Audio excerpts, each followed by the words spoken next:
Good morning, ladies and gentlemen, Maine Maritime Academy students, faculty, and staff, the Lloyd-Rees and the LeBay families.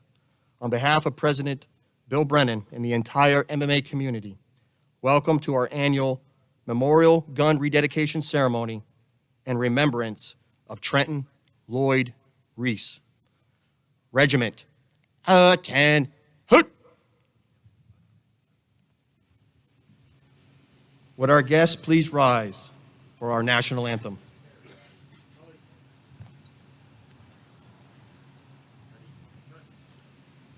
Regiment, present, arms.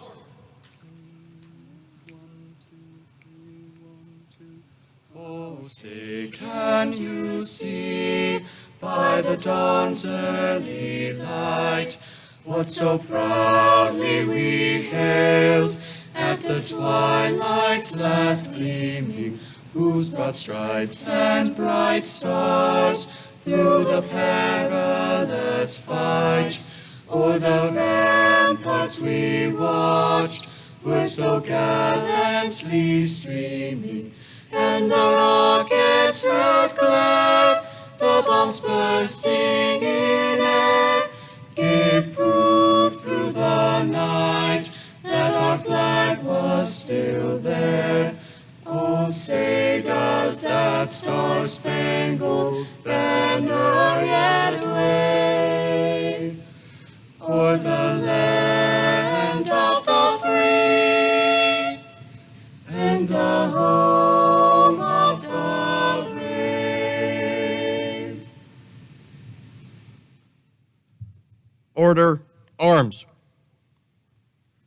Guests, would you please be seated? Regiment, parade, rest. It is my honor now to introduce President William J. Brennan for some opening remarks.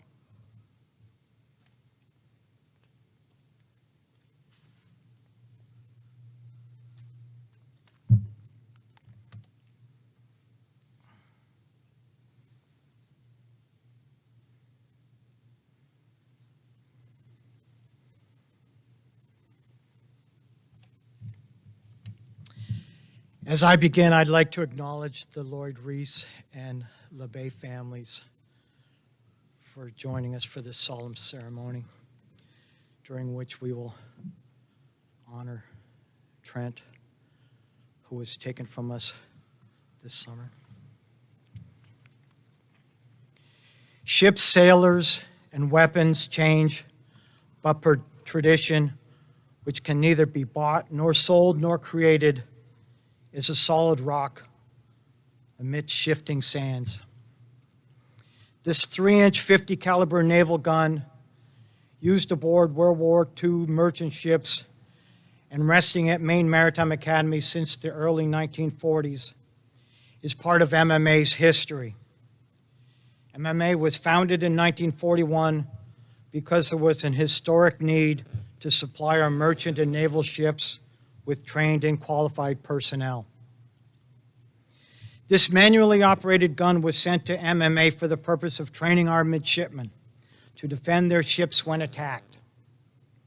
The gun remained operational for several years, and the operations manuals are still maintained by the commandant's staff. After the war and the need for this specific training had diminished, the gun was relegated to a spot on the Levitt lawn and became a symbol of why Maine Maritime Academy was founded. Over the years, alumni expressed the desire to have a memorial on the MMA campus for all graduates who have been lost at sea or killed in the line of duty. This gun, a tangible symbol of lives lost and why this school was founded, became that memorial. In 1996, the gun was recommissioned and moved to its current location where we stand today. The addition of the Lost at Sea Memorial Wall contributes to the importance of this installation. This symbol will remind all who view it of our predecessors who gave their lives for our country, ships and shipmates, thereby making the freedoms and lifestyles we enjoy possible. May we never forget the sailors whose names are memorialized here. I have a thought for you to consider. Who are these people this symbol honors? They were cadets like you. They had the same problems, thoughts, hopes, and dreams. They are us and we are them. And our names may be recalled here in the future as families gather to remember.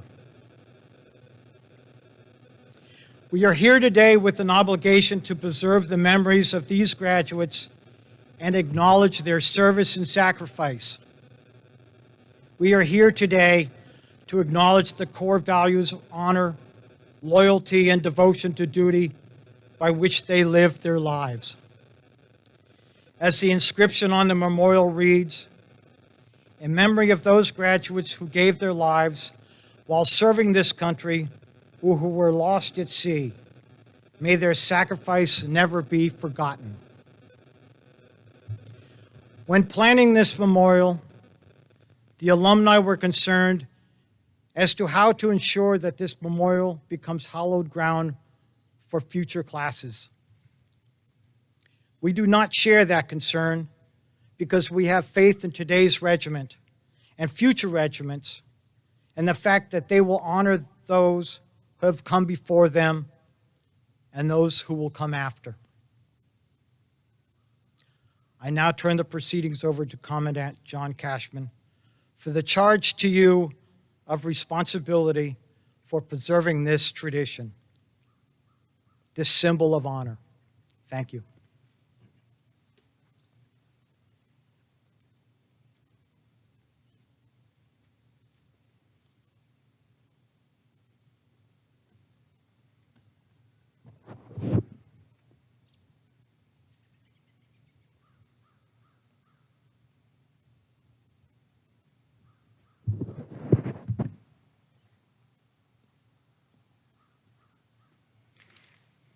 Thank you, Dr. Brennan. Regiment, attend. Hut. Class of 2024.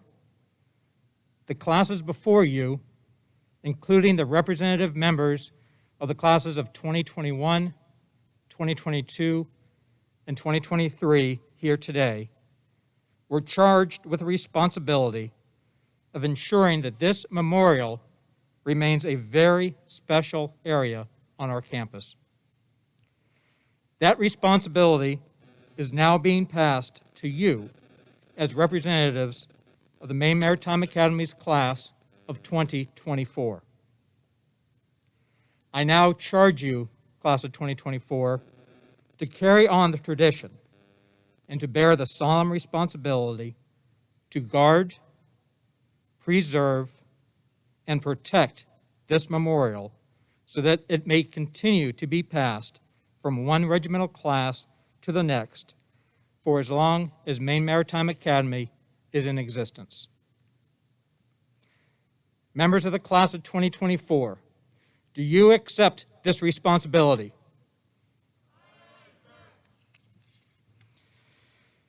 Thank you.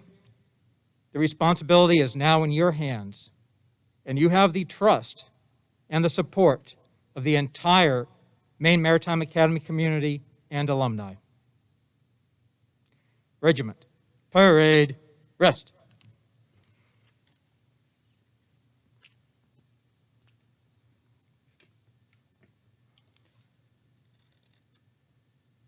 I now introduce Midshipman First Class Matthew Harris, the regimental commander.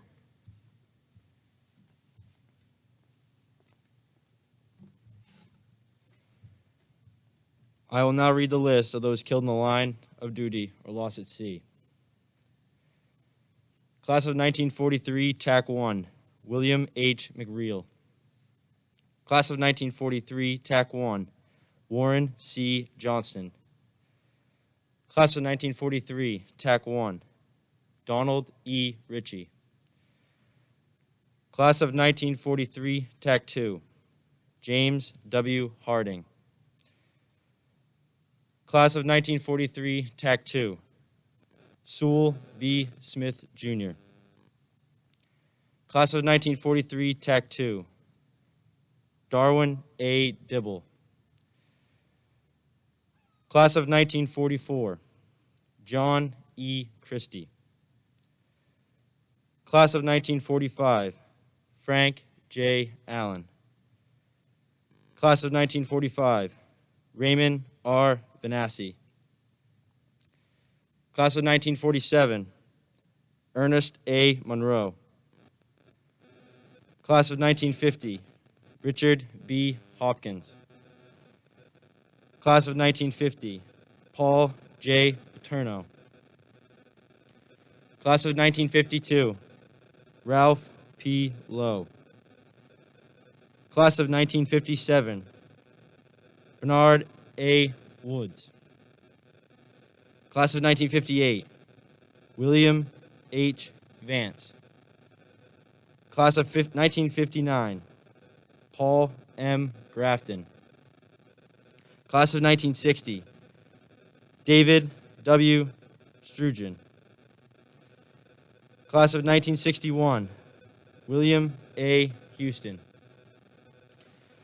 Class of 1965, Norman F. Rawson. Class of 1969, Thomas E. Smith. Class of 1969, Stephen L. York.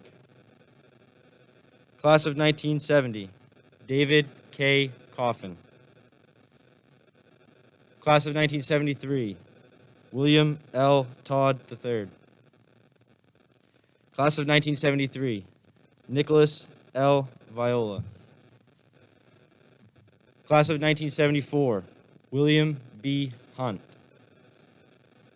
Class of 1975, Riza M. Kusha.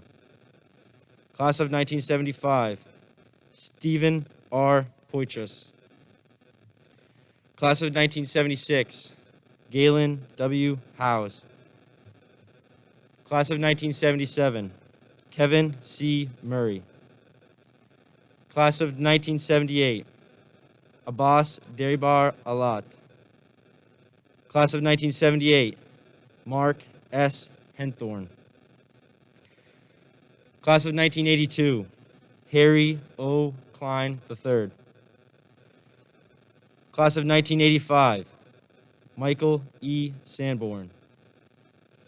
Class of 1986, Timothy L. Bohan. Class of 1987, Anthony M. Griffin. Class of 1988, Michael C. Davidson. Class of 1994, Sergio A. Fernandez. Class of 1995, Casey Legenis. Class of 2004, Nathan E. Stewart. Class of 2005, Danielle L. Randolph. Class of 2011, Mitchell T. Kufflick. Class of 2012, Michael L. Holland. Class of 2014, Dylan O. Mecklin. We now add to the list our friend and shipmate, Trenton Lloyd-Rees, of the class of 2019. In honor of those lost, I'll read the poem, The Watch. For years, the sailors stood the watch. While some of us were in our bunks at night, these sailors stood the watch. While some of us were in school learning our trade, these shipmates stood the watch. Yes, even for those not born into this world, these shipmates stood the watch. Even when there were storm clouds of war brewing on the horizon of history, these shipmates stood the watch. Many times they would cast an eye ashore and see their loved ones standing there, needing their guidance and help, needing that hand to hold during these hard times, but they still stood the watch. These shipmates stood the watch for us. They stood the watch so that we, our families, and our fellow countrymen could sleep soundly and safely each and every night, knowing that a sailor stood the watch. Today we are here to say, shipmates, the watch stand relieved by those you have trained, guided, and led. Trenton, you stand relieved. We have the watch. Thank you.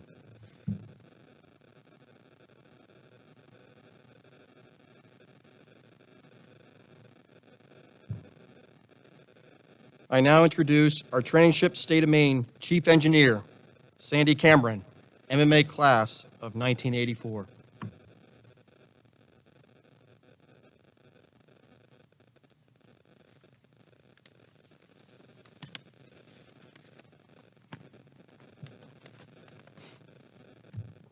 Good morning.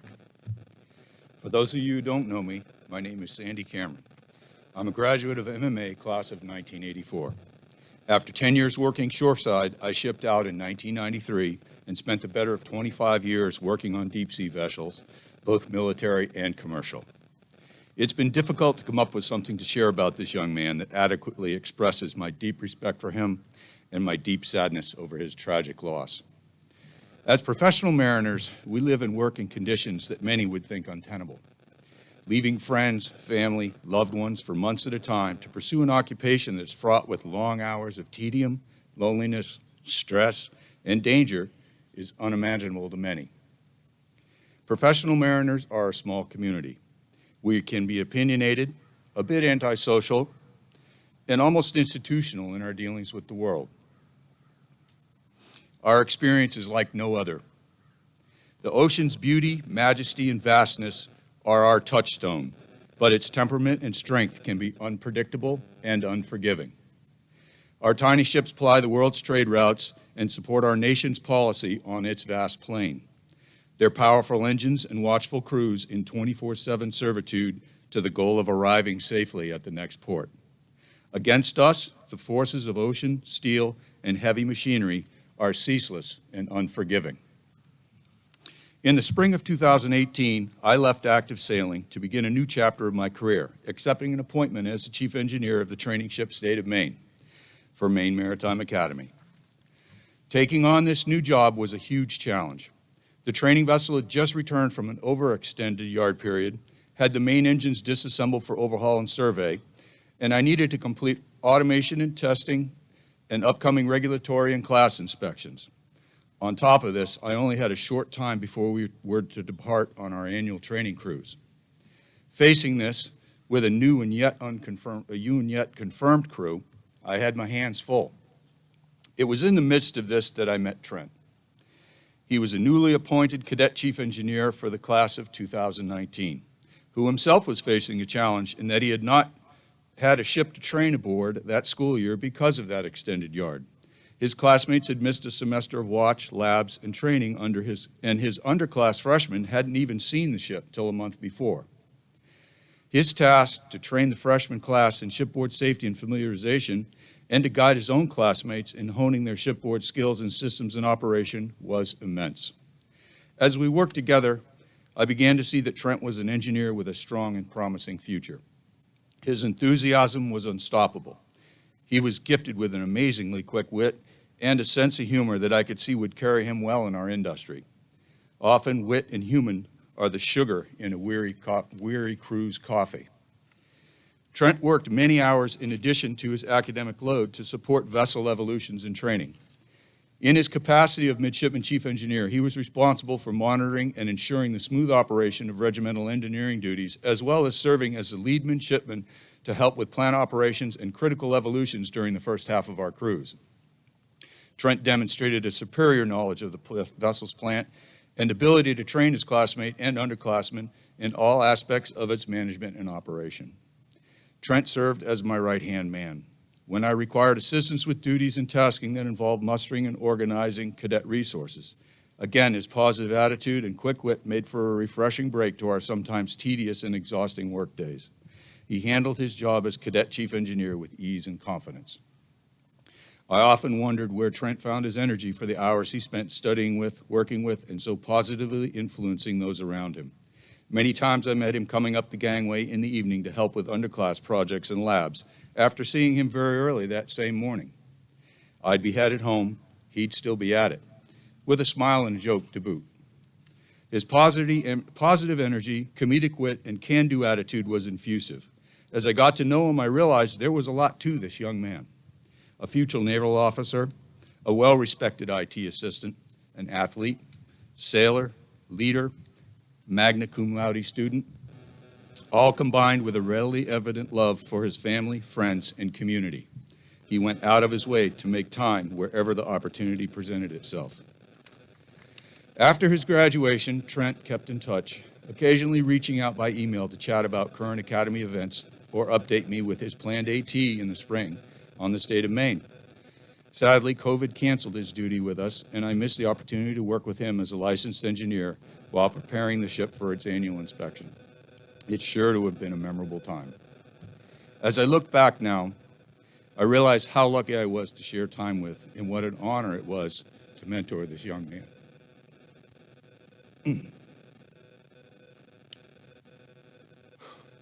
Trent's energy touched and impressed all of us here at the Academy. Excuse me. His memory will always remain with me as one who shared in and helped me meet head-on a very challenging career transition. Life is unpredictable. We move through it as on a train, friends and loved ones sitting with us for parts of the trip, then leaving, each at their own station. None of us knows where we depart, but when the conductor calls, we must go. Live well, for every day is precious. Thank you.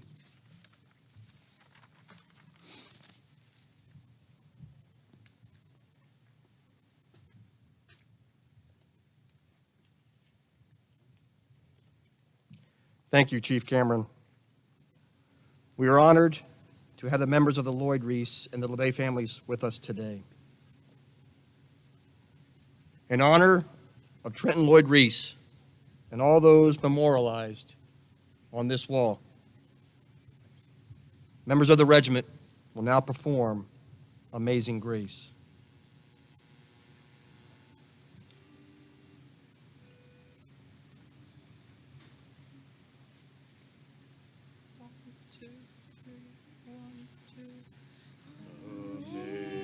Amazing grace, how sweet the sound that saved a wretch like me. I once was lost, but now am found, was blind, but now I see.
Regiment, attend. Hoot.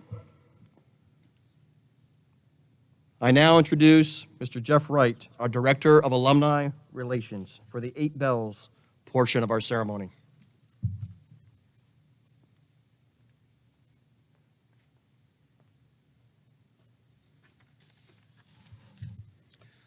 On board, timekeeping has been an integral part of shipboard life since the earliest days of long-distance navigation. Traditionally, the ship's bell rings every half hour throughout the day, every day. Each half hour, a chime is added until 8 bells are reached, signifying the end of a 4-hour period or watch, at which time the current watch group is relieved and a new group assumes operations. Today, we recognize the end of the watch for Trent Lloyd-Rees.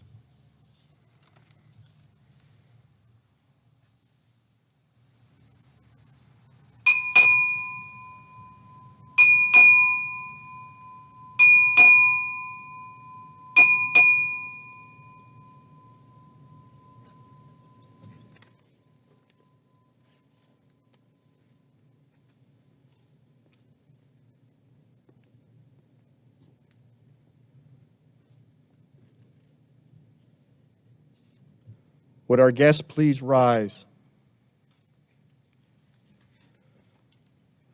Regiment, present arms.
Regiment, order arms.